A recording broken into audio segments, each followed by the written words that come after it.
గీతా వైభవం మన ఆచార్యులు గురు పరంపర అందరూ ఏకకంఠంతో ఒక మాట అంటారు. ప్రతి మనిషి, ప్రతి హిందూ తప్పనిసరిగా భగవద్గీతను పూర్తిగా క్షుణ్ణంగా అధ్యయనం చెయ్యాలి.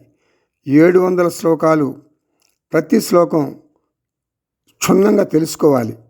మన హిందూ మతం, మన సాంప్రదాయం, మన భారతదేశాన్ని అర్థం చేసుకోవాలంటే భగవద్గీత అధ్యయనం తప్పనిసరిగా చెయ్యాలి. లేకపోతే మన పూజలు, మన క్రతువులు అన్నీ యాంత్రికంగా ఉంటాయి, అర్ధరహితం అయిపోతాయి. మనకు భౌతికంగా పడవకారులు, నౌకర్లు, అష్టైశ్వర్యాలు ఉండవచ్చు. మనస్సు మాత్రం వెలితితో, కొరతతో ఉంటుంది.